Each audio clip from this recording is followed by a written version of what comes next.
I'm the Comic Weekly Man, the jolly Comic Weekly Man, and I'm here to read the funnies to you happy boys and honeys. Yes, boys and girls, it's Comic Weekly time. And here I come right into your house to bring a little fun and happiness. Right out of the pages of Puck the Comic Weekly, straight into your living room, your friend, the Comic Weekly Man, the jolly Comic Weekly Man. Hello, hello, hello. Little Miss Honey, how are you today? Happy as a lark. Oh, and what a beautiful lark. Thank you. And how are you? Just full of joy bubbles. Oh, that's wonderful. How did you get that way? Oh, when everybody is happy and laughing, I just... And the joy bubbles go inside me. What? Well, here, I'll show you. Laugh. What should I laugh at? Laugh because you're happy. Oh, all right. Now I sniff. See? I sniffed and the joy bubbles went right inside me. Yes, that's wonderful. Now will you please read me the funny? Puck the Comic Yes. Weekly? Very well, I will in just a moment. But before I do, let's listen to this nice man.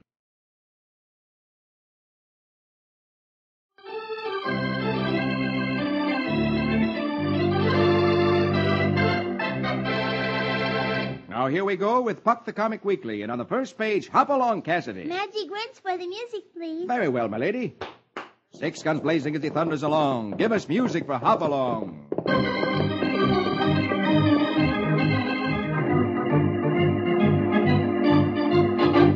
Hoppy and his pals have escaped from the Rock Mesa and have trailed Sloat the outlaw to the town of Buckskin. They find a big crowd there. A man named Higgins is telling the sheriff, "Well, I made camp about midway between Soda Creek and El Paso. By morning, my money belt was gone, Sheriff." The sheriff asks, "Well, who else knew you were toting $5,000 in cash, Newt?" Last picture of the row, the man named Newt Higgins replies, "Why, nobody. I drew the cash from the bank, left town quiet-like. Not a living soul followed me."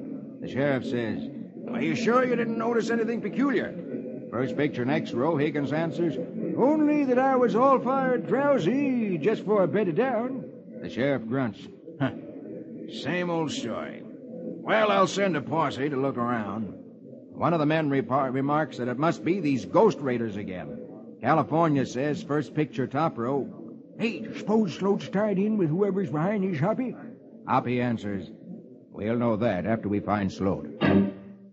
Meanwhile, at this moment, upstairs in the doctor's office, Sloat looks out the window and sees Hoppy. He exclaims, "Hey, Cassidy and his 2 pards are down there, Doc. How in blue thunder could they have escaped from that rock maze?" Doc Wiley tells Sloat he better get out of there before Hoppy finds him. First picture, next row, he says, "Here, take this money belt. There's 5,000 in it. Enough to keep you till things blow over. Use my rig, parked out back. Hit the south trail. Hurry."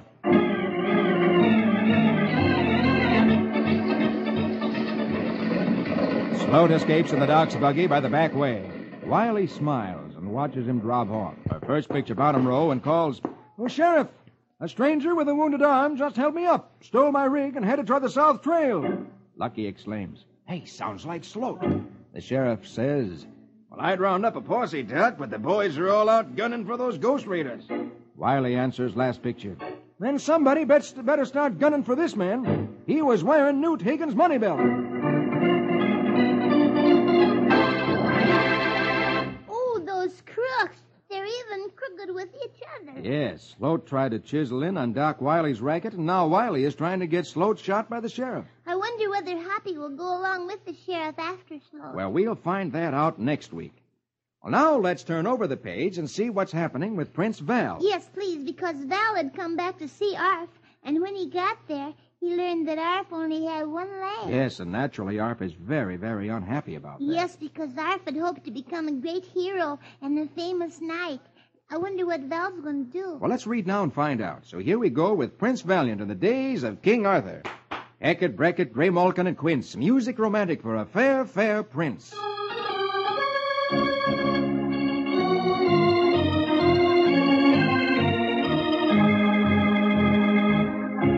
Arthur survived the loss of one of his frozen feet, but it seems as if he'll not outlive his shattered dream. He has no will to live now that he cannot become a great warrior, a knight champion. He asks bitterly, "Who ever heard of a one-legged knight?"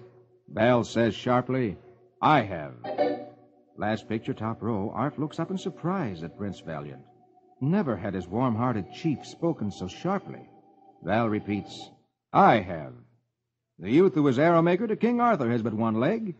Gunder Harl, the great Norse shipbuilder, has only one leg and one arm. Arp stares at Val, pain written all over his face to hear his hero speak so sharply to him. First picture, next row, Val turns away that he may not see the hurt in the boy's eyes. Val says, we still have much work to do ere we return home. And then Val walks out of the room without looking back at Arp. His heart hurts within him for having caused pain to the boy he loves so much. But he knows the only way to make Arp forget his misery is to make him believe that he still can be a man among men, even though he has only one leg. Val says to the doctor, watch him closely, Doctor. Report any change in his condition.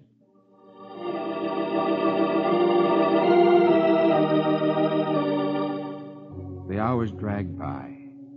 But finally, last picture, second row, the doctor returns to Val, who's been taking a nap. The doctor's face beams. He says, Oh, he cried like a tired child until he slept. But when he woke, a change had taken place, for he said, tell my chief I am ready to do what I may. Quickly, Val goes to Arp. First picture, bottom row, Arp looks up as his chief enters. Val grins at him and then says, well, you've been quite a responsibility, but now you can be of great help. Lady Alita and I have taught you to read and write, so take these notes I've kept and write a full report of our mission for the king. Get busy, secretary. And then he rumples up the lad's hair and is gone. There's a long silence while hoofbeats fade into the distance. Last picture, Arp shouts, bring me parchment, inkhorn, and quills. I've got work to do.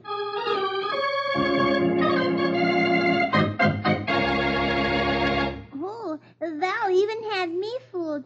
I thought he was being cruel to Arf and wasn't sorry for him. Well, Val was very sorry and felt very badly, but he knew he had to make Arf believe in himself and believe that his life wasn't ruined. Yes, and it worked, too, because look how happy Arf is now. He knows now that he can still be of service. Oh, yes, indeed. You know, the greatest bravery isn't always shown when you're a fighter. Why, sometimes the bravest people are those who have to sit and wait, because it takes courage not to become disheartened. Yes, it does. I thought I would never get over the measles, but I did. And now look at me. I am, and I think you're lovely. Thank you. You're welcome. Now? No, now is the time for Donald Duck. He always does such silly things. I want to see what silly things he does today. Well, let's turn over the page. And there he is in the middle of page 5. And here we go with Donald Duck. Say the magic words with me. Squeegem, squeegem, squiddly, chicka-chack. Let's have music to fit a quack, quack.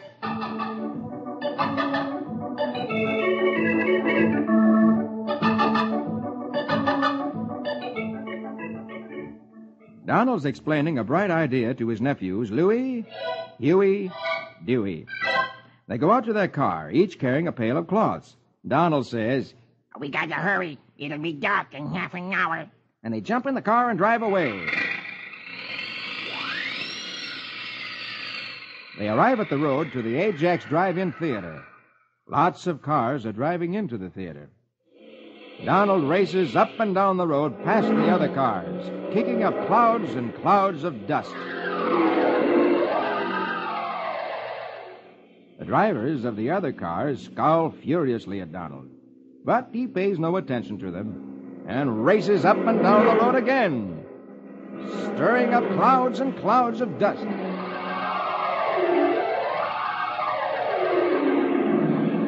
Fourth picture, top row, Donald says, How do we do? Dewey answers, You better make the run once more to be sure. So down the road they go once more, stirring up more clouds of dust.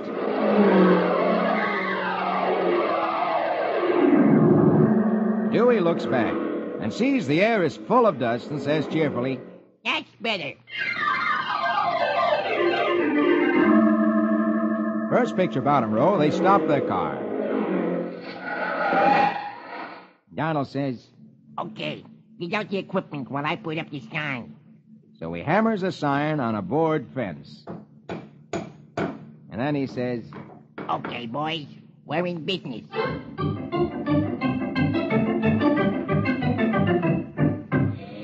Last picture, an hour and a half later, a line of cars is parked in front of Donald's sign, which says, Windshield's wash, 25 cents. and Donald, Huey, and Dewey, and Louie are hard at work washing the windshields of the cars that are coming out of the drive-in theater. And the motorists are annoyed at the money their dirty windshields is costing them. And Donald, cheerful as a chipmunk at the money he's making, sings as he works. Wash your windshields for a quarter so you can see the road to drive like you oughta.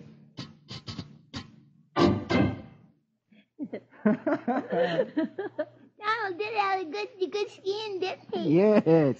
There ain't so much dust on the road that the windshields of all the cars got dirty. And then when they came out, they saw Donald's sign, and Donald made the money by washing the dirt off all the windshields on the cars. Yes, the dirt that he got on those cars himself. It really wasn't fair, but it was very funny.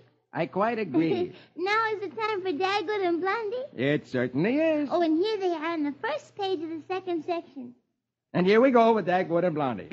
Ramafoo, Ramafum, Zim Zam Zombie. Conjure me music for Dagwood and Blondie.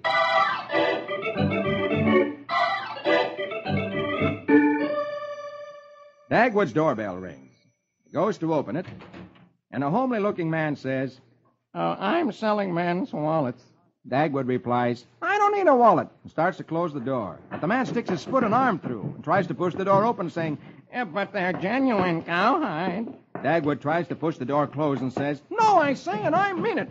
They can't get the door closed, so he quickly jerks it open. The man stumbles on Dagwood, saying, They come in two colors, black and tan. Dagwood throws him out, saying, No! He slams the door shut and locks it. First picture next row, saying, I finally got rid of him and locked the door. And he turns around, and there's the salesman who says, You forgot your back door was unlocked. Dagwood picks him up. And last picture, second row, runs for the back door with him. The salesman says, It fits all size pockets.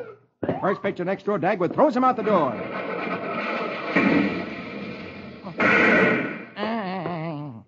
Dagwood says, I'm exhausted, but I won. I'm the winner.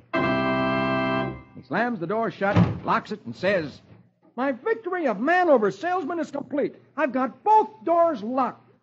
But the salesman, undaunted, starts ringing the doorbell again. Dagwood says, last picture of the row, Let him keep ringing that doorbell. I'll celebrate my victory with a nice hot bath to soothe my jangled nerves. First picture, bottom row, Blondie comes home. The salesman, who is still waiting on the front steps, holds out his wallets and says politely, How do you do, lady? Would you like to buy a wallet for your husband? Blondie smiles, and...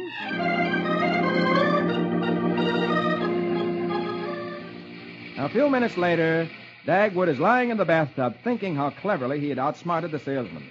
Suddenly, the bathroom door opens, and the salesman sticks his head in and says, Hey, buddy, I just wanted to tell you, I sold your wife a wallet. Dagwood moans, Oh, no! The salesman slams the door shut, and Dagwood is alone again with his memories. Suddenly, a tear trickles down Dagwood's face and drops in the water, and then another, and then another, until... And then Blondie opens the door, last picture, holding the wallet in her hand. And she says cheerfully that she didn't know that Dagwood was taking a bath. And Dagwood, whose head is just barely out of the water, sobs, Some of it's bath water, but most of it's tears.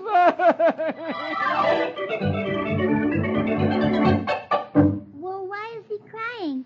After all, the salesman didn't sell him the wallet. No, but Blondie spent his money. Oh, yes. Poor Dagwood. After all that work, the salesman outsmarted him. Yep, it looks like Dagwood just can't win. No. Now, look, here's Roy Rogers underneath Dagwood. Will you please read that? I'll read that in just a moment, but first here's that nice man again with something interesting to say.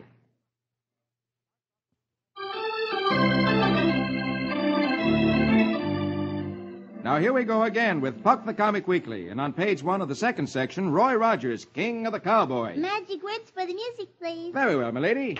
Hi-yip-hi-yo. Now, here we go with Roy and Trigger. Hi-yip-hi-yo.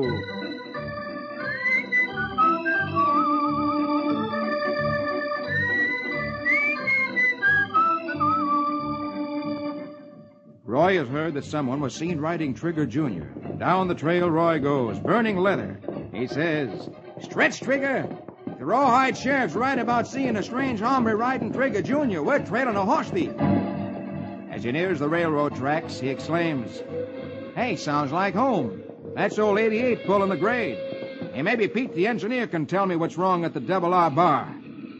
From the top of the grade, Roy sees below a masked man on Trigger Jr. flagging the train.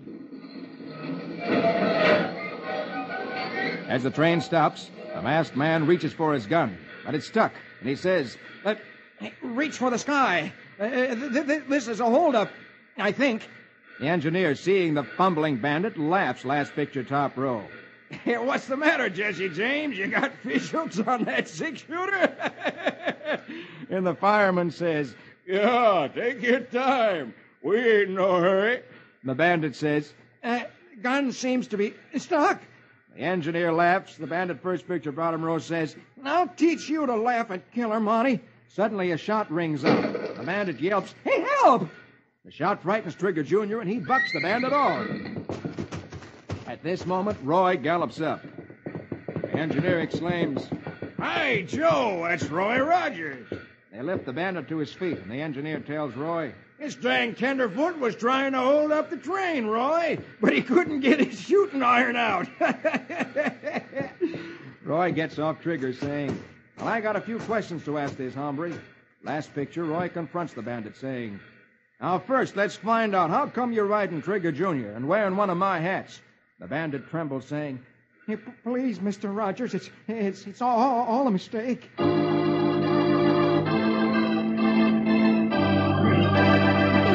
That was very funny. Can you imagine that man saying, "This is a holdup, I think"? It certainly is funny. Oh, I'm anxious to find out who that man is. He's so silly. Yes. And I'm mighty happy that Roy got Trigger Jr. back again because I was really worried. He's such a beautiful horse. Oh, isn't he, though?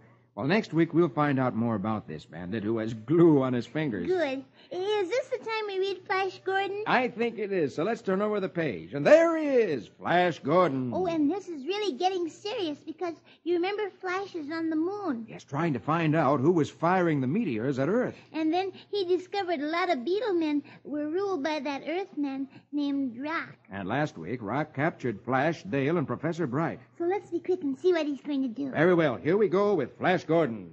Rega-rega-doon-doon, Saskimatash. Let's have music for Heroic Flash.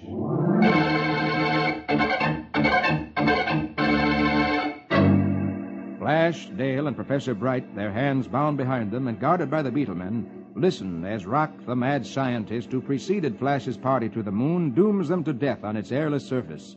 He boasts, "You will never return to the Earth to warn them of my plans. I'm going to destroy the Earth with my meteor gun." When Rock turns away for a moment, Flash whispers to Dale, "I think I can work loose from these spun glass bonds, but if I fail, our end will be quick and painless." Dale gazes at him tenderly and murmurs that she isn't afraid because they'll be together. Last picture top row, while Flash is struggling with the ropes, the guard has changed, and the new sentry tells him by telepathy, "I'm the moon man you caught and then freed. You are good. Rock is evil. I, Kor, was king of the moon men before Rock came from Earth and made us slaves." First picture, bottom row, Kor melts the spun glass bindings. Flash says, "Give me the torch. I'll free Dale and Professor Bright." Dale is nervous for the first time and pleads for them to hurry. After releasing Dale, Flash goes to work on Professor Bright's bonds. Suddenly, last picture, a secret door opens in the side of the cavern, and Rock appears, blazing away with a ray gun he captured from Flash. The first blast stuns Kor, the moon man. Rock draws a bead on Flash and shouts, "Surrender or die!"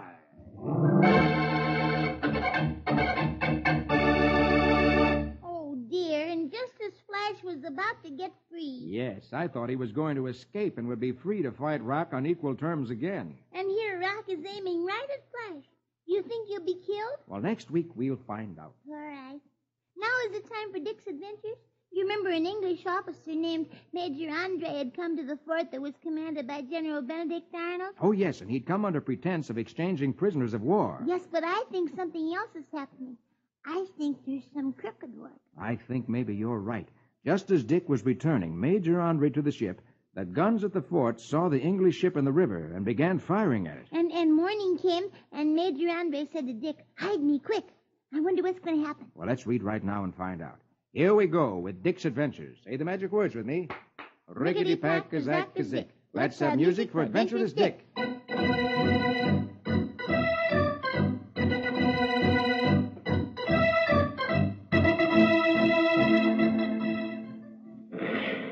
Although perplexed with suspicions of treason, Dick obeys orders and is conducting British Major Andre back to his waiting ship just below West Point, when suddenly, at dawn, the colonial American cannon start thundering. Andre cries in alarm. Hide me, Sergeant. This shelling is preventing my return to my ship. I'm carrying valuable information regarding the exchange of prisoners of war. Realizing he has already blurted out too much to his alert Yankee escort, Andre, last picture top row, demands Dick report back to General Arnold to halt the firing. The first picture next row, the cannonading stops, and for an excellent reason. The British sloop has weighed anchor and is scuttling down the Hudson to safety, with the result that Major Andre now finds himself abandoned, last picture, second row, within the American lines. He exclaims, I'll be captured. General Arnold must get me back. Leaving the frightened enemy officer in temporary shelter, Dick hastens back to West Point. Dick reports to General Benedict Arnold, who listens, his face tense. Then he decides. He scribbles something on a paper, then says to Dick, "Row him down the river until you reach the house I've noted here. At nightfall, row him across, close to the British lines."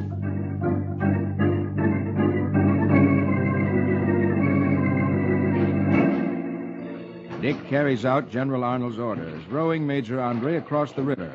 Andre keeps his British uniform hidden under a greatcoat.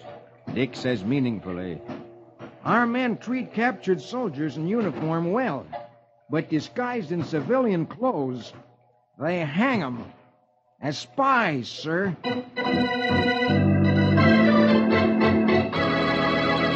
Ooh, that Major Andre and Benedict Arnold look really worried about this. Yes, they do. And I think that's suspicious, too, because if they had nothing to be guilty about, why would they be worried? You know, that's good detective work. Thank you. What does Dick mean about the clothes? Well, if you're captured wearing your soldier's uniform, you'll be treated just as a as a prisoner of war, fed and put in a sort of jail. But if you're a soldier and you're caught wearing street clothes, civilian clothes, then you can be hanged as a spy. Oh, no wonder Andre's worried. Mm-hmm. Well, we'll find out more about what's going to happen next week. All right. Now will you please read me Rusty Riley? Here he is, right under Dick's adventures. You remember last week, Rusty and Tex got away from that island by using that locomotive? Yes, but Smith has followed them across the trestle. And Tex told Rusty that he was going to fight Smith. Yes, and then you remember, too, that the man in the tower saw him through the spyglass, and he's called the sheriff. I hope the sheriff gets there before anything bad happens to Tex. Well, let's read right now and find out. With Rusty Riley. Gallop and run till the road is dusty. Give us music for his horse and Rusty.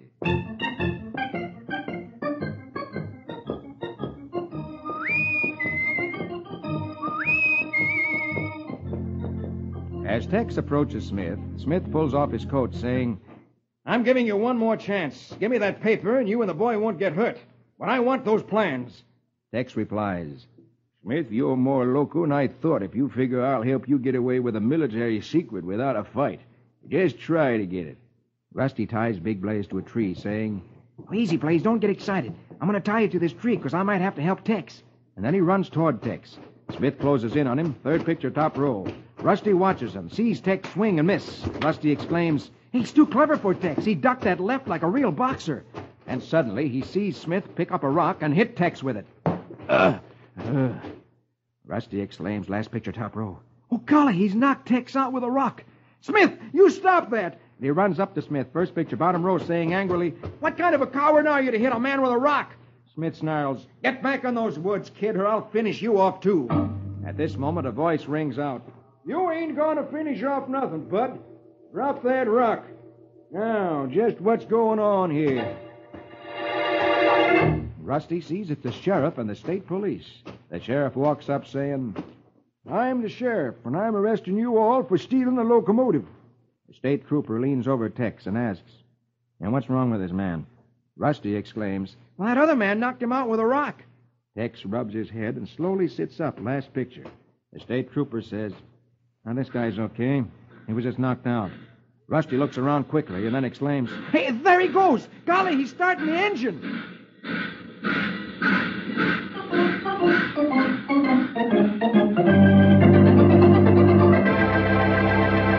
Oh, my goodness. While they were all looking at Tex, that mean crook Smith slipped away. Yes, and if they don't move fast, he's apt to get that train started and escape. I wonder whether Rusty took those secret plans with him or whether they're on the train. Well, that's something we'll find out next week. My, I can hardly wait. Oh, you've got lots of other funnies to read until you see me. Barney Google, Jungle Jim, the Lone Ranger, the Phantom. And I'll read them all, too.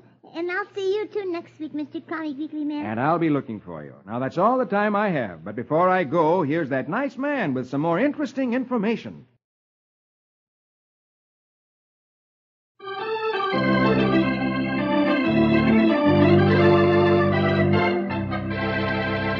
Well, honey, and all you boys and girls, I gotta go now. All right, Mr. Comic Weekly Man, but I'll be waiting for you next week. Okay, that's a date, and a date with all you boys and girls. Be sure to meet me with our little friend, Miss Honey, next week when I read Puff the Comic Weekly. For I'm the Comic Weekly Man, the jolly Comic Weekly Man. I'll be back to read the funnies to you happy boys and honeys. Don't forget, boys and girls, see you all next week. Your friend, the Comic Weekly Man, the jolly Comic Weekly Man.